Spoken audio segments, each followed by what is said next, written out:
Welcome everyone, my name is Joaquin Reyes. I am the founder of consejeriagratis.com, an online site which provides helpful information to the Latino community. And today I'm bringing to you an interview which I am conducting here at the Employment Office of Personnel Source here in Salem, Oregon. And I'm speaking today with Dean Craig. And I'm going to go ahead and actually talk about the preparation to a successful interview.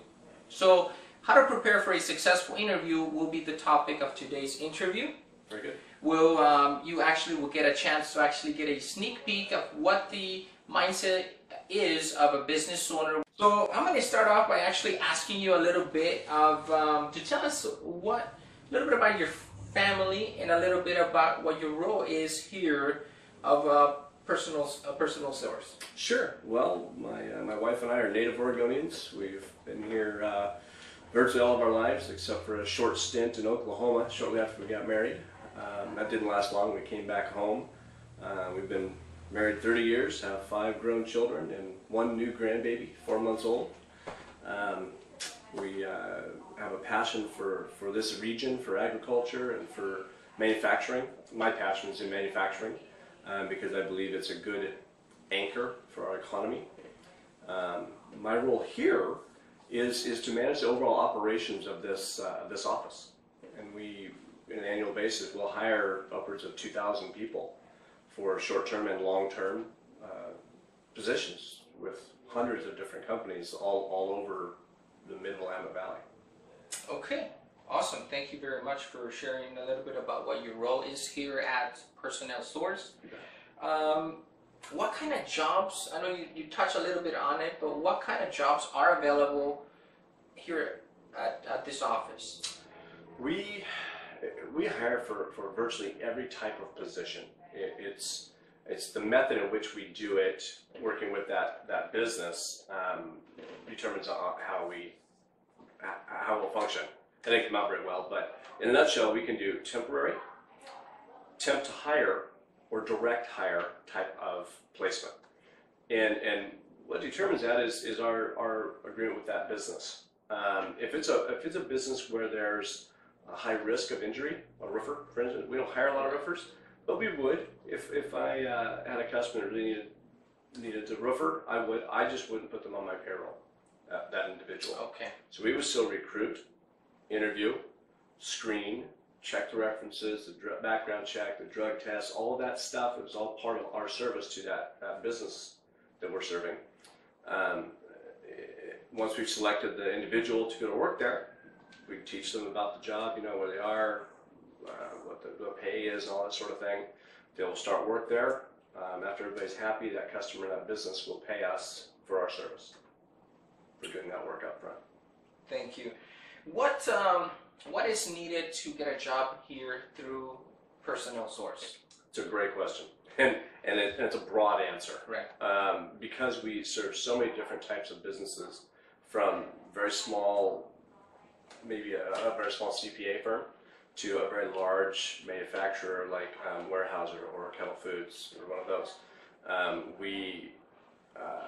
We look for people with some experience, but more than anything, we look for people with an attitude, that show an attitude with an eagerness to work.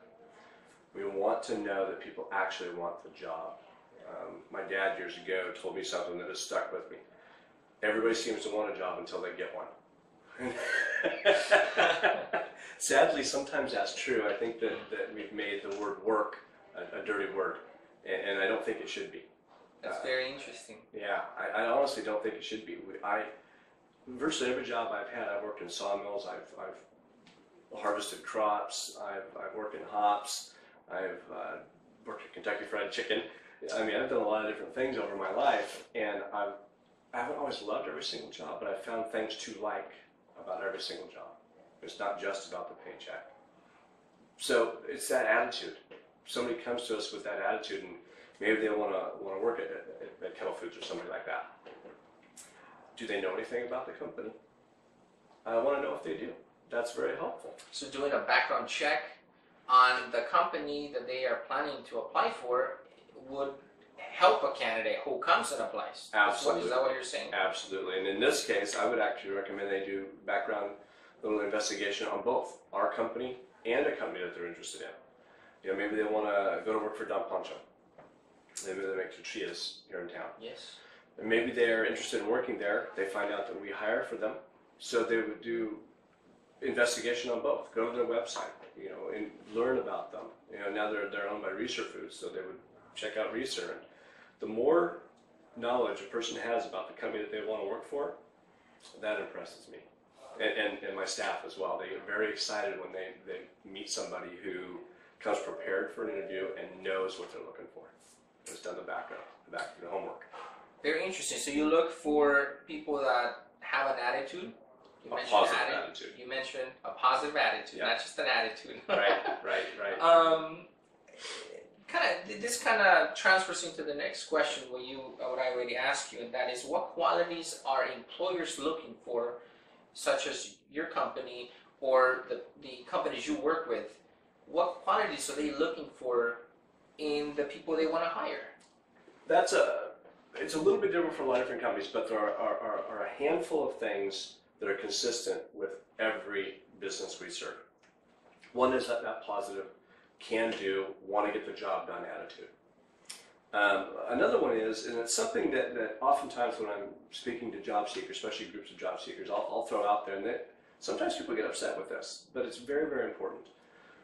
I believe that every employee, myself included, needs to understand what our true job is.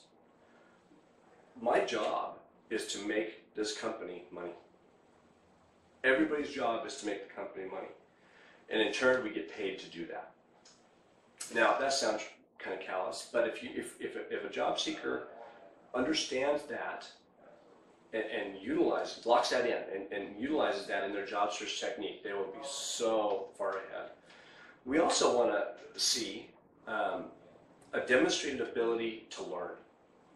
Okay, can you learn this job? You may not have every skill coming in, but do you have the ability to learn the intricacies of the job? Can you perform the duties? Are you do you have a lot going on in your life that's going to distract you from work? Granted, you're there 8 hours, sometimes 10 hours a day, but we all have things in our personal life that are going to worm their way into our brain, and we need to be able to separate that. Sounds rough, and it's hard sometimes, but we need to be able to do that. I need to know in an interview, and for a pretty short interview, that a person can do that. Those are a couple of examples. Thank you. My next question is a resume important? Yes, even for an entry-level position. And the reason I say that, honestly, we're going to look at every resume. It may not be as important of what's on the paper, more the fact that that person took the initiative and put forth the effort to create that resume. That shows us something. Even if they don't have a lot of experience or a lot of background within that industry they're looking for, the fact that they went out and were willing to do it shows us quite a bit. So you're not just looking for a good attitude, you're looking for somebody who wants the job, who is proactive. Yes. Yes. More than anything else. You got to imagine with unemployment rate hovering at 8% and above for several years now, there's a lot of people in the pool. Okay, there's a lot of job seekers out there. Honestly, some people will come here just to satisfy the directive of somebody else. Maybe they're receiving some benefits, and that's part of receiving those benefits. We would rather they just tell us that up front. We really would. But the people we can see pretty quickly when somebody comes in and they have their best clothes on. They don't have to be dressed in a suit, but dressed fairly nice. Sure. Maybe jeans without holes. Sure. You know. Okay, that's let us see that. Show us that, and show us you've taken some initiative to know who we are, know a little bit about our company. If you know that we serve a particular company, know a little bit about them, and that you've taken time to do a resume. Interesting. So every little detail is important. They're all integrated. They all play a key role in helping with somebody getting a job. And that's actually my question. My next question goes into that. What can people do to prepare themselves for a job interview? Very interesting. There's actually a lot of things, but the number one thing that I tell people all the time when I'm talking to groups about this is that you're actually being interviewed all the time. Okay, we are human beings, and while we weren't put on this earth to judge, we do that as human beings. My job, our job, is to judge people. So we're looking for character. We're looking for behaviors that are appropriate. When somebody pulls up in our parking lot and we see them, the interview starts then. People don't really think about that much. So let me tell you a little quick story if I can. Of course, yeah, go ahead. Several years ago, our office used to be over by Pietro's Pizza on Hawthorne and Market Street. Hawthorne and Market.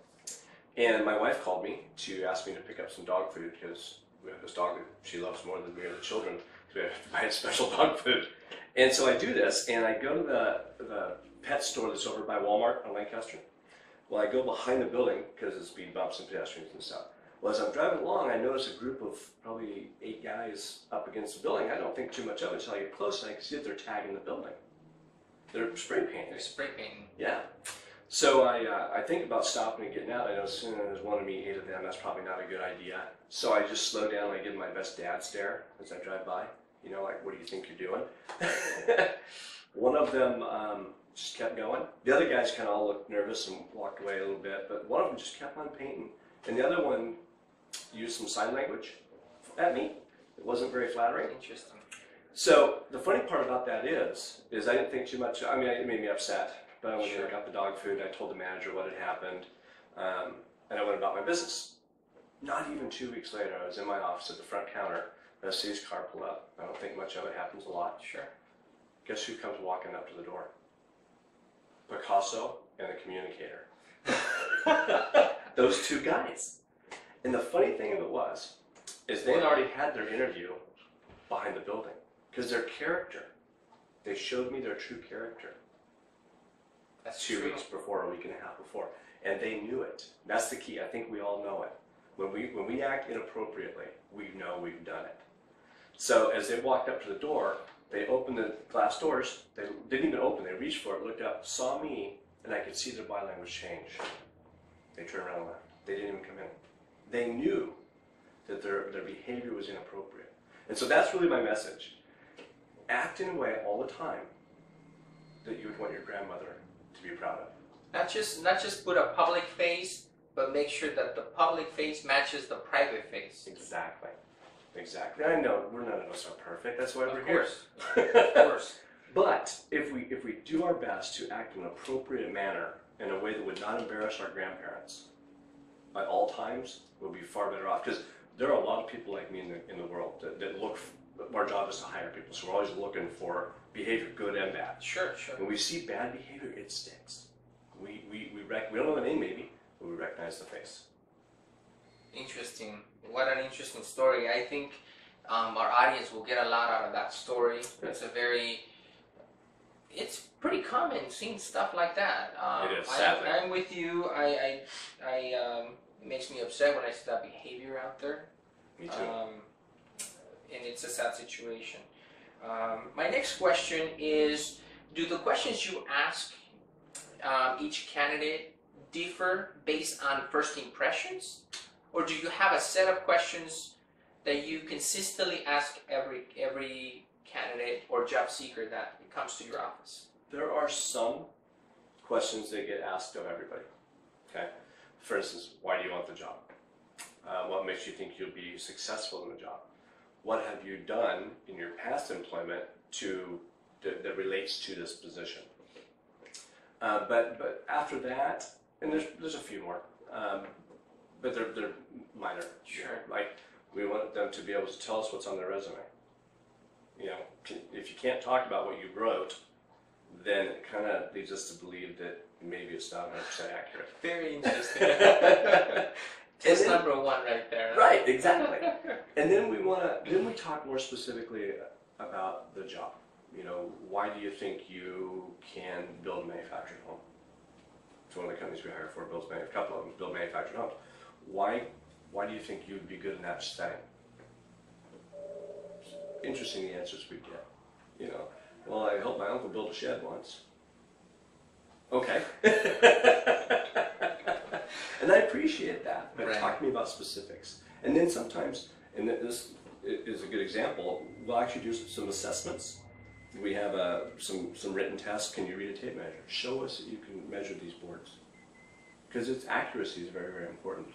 Can you do some basic math that relates to the job? Sure. You know, if it's in metalworking or wood or anything, we want to know that you can do that. So based on the individual first impression, you might ask just general questions, alter the questions, even go to the extent of showing you their talent that they can do the job. Yeah, and once we get to that point where they're going to show us talent, we feel pretty confident we want to hire that person. We like their attitude. They showed us something. We think that they would fit in well. The last thing we want to do is put the proverbial round peg or square peg in the round hole. Right. We want to. Our job is to be a matchmaker, and we're only successful when we hire people who can be successful within the companies that we serve, because then we all win. Interesting. My next question is, why is attendance a key factor in determining when hiring someone? So glad you asked that. It is the #1 reason for termination, attendance. Tardiness, not being there on time, not being there at all. We terminate more employment for that reason than any other, and it drives me crazy. Just this week, Sunday, I got a call. I had on call phone, and I got a call from a guy who didn't make sure that they were working Monday. He thought because it was the observed holiday. He didn't ask. He left and didn't talk to anybody. So he calls through the answering service, gets a hold of me. I talked to him. He goes, "What do you think I should do?" I said, "Well, if you don't know you don't have work, I think you should go." He says, "Well, I gotta get paid if we don't work." I said, "No, but if you don't go, I'm pretty sure you won't get paid at all." So the thing of it is about attendance is that virtually every job is a team environment. And if you've ever done any athletics, any sports, any competition, one member of the team isn't there, it really puts pressure on the rest of the team. Correct. And they have to work much harder to be successful. It's crucial. Interesting. I play sports myself, and I led teams myself, also in sports. So You fully understand so that. I definitely understand. I got some that got upset at me a couple times. And not only that, but just the simple act of committing to something. If you accept this position, commit to it. If you can't, talk to us about it. So what you're saying is, it's not in my set of questions, but what you're saying is, the individual's word counts. Yeah, huge. I can Honor your word. Absolutely. I can overlook mistakes. I can overlook a lot of things. I cannot overlook dishonesty. I cannot. I will not. So if somebody is dishonest with us, they really only get one chance. And that was it. However, I understand that life happens sometimes. Sometimes Sure. things come up. We are, as a company, very understanding of that, and we will work with somebody through whatever we can to help them be successful. I'm just not going to tolerate being lied to. Interesting. My next question is, what is a more important, presentation or ability to answer questions? The ability. Presentation, it's a whole package, really. Right. It is a whole package. However, if I had to choose one or the other, I would say the ability. I can help clean up the package. I can help some things, but if you don't have the ability to listen, process, and then answer, even if it's not accurate, not the right answer, I want to know that you're trying, that you're processing. Effort shows me so much, even just in thought. Interesting. And my second to last question is, what sets the candidate that ends up getting the job from the rest? All the things we've been talking about. All of it. If you could summarize those main qualities, characteristics, attributes, what are they? In a handful of words: integrity, commitment, ability to learn. If you could do those three, I could get anybody with those three a job just about. That may not be the perfect job. may not be the career of their life, but I can get them a job. Great, thank you. And my last question, and to wrap up our interview, I'd like to give you the opportunity to be able to share with our audience who will be watching this interview over the next couple of days and weeks and months, to, if someone watching is interested and they like to come and apply for employment here at your office, could you tell and share with our audience how can they do that and what are the different ways available to them so they can come and apply for a job? I'd be happy to. Our application process begins online at our website, which, as I mentioned earlier, I highly encourage anybody to take a look and investigate us a little bit and see what your thoughts are about our company. If you like what you see, in the upper right-hand corner of the screen, you'll see Apply Online. Click that button, follow the instructions. You can develop a resume within there, although, to be honest, it's not a resume I would show everybody. It's not the perfect resume. But if you have your own, you can attach it or you can bring it to our office. We even have computers here, a limited number of computers here that people can use to do their application. We'll guide them a little bit. We can't do it for them, sure, but we'll guide them a little bit. Same with the resume, we'll guide them a little bit. We don't write resumes for people, but we do help them a little bit make a good resume that presents well. After you've submitted your application, we will invite you in to talk to you a little bit generically, but primarily about specific jobs that we have in mind for you. We'll call you, we'll talk to you about them. If you like the idea, we're going to have you come in and talk specifically about those jobs. We're not going to spend a lot of time just talking about something we don't have to offer you. That said, if it's somebody who has a broad background with just looking for some work, we always have jobs for those types of people with the right attitude. So when we call, and if we don't get you, and your phone is, your ringback tone is some rap stuff that we can't understand or is offensive to our ears, that's probably the only call you're going to get from us. Interesting. And we communicate via email quite a bit as well. It's not our favorite way, but it's our most efficient way. So I bring that up so that people will be encouraged to check their emails frequently. And once you've applied with us, keep a close eye on it. A follow-up question from telling our audience how can they apply. Where are you located? We're at the corner of Highway Avenue and Silverton Road at 2555 Silverton Road, Northeast in Salem, Oregon. Our phone number, is that okay? Absolutely. Is 503-485-2175. And I didn't mention that our website address is www.personnelsource.com.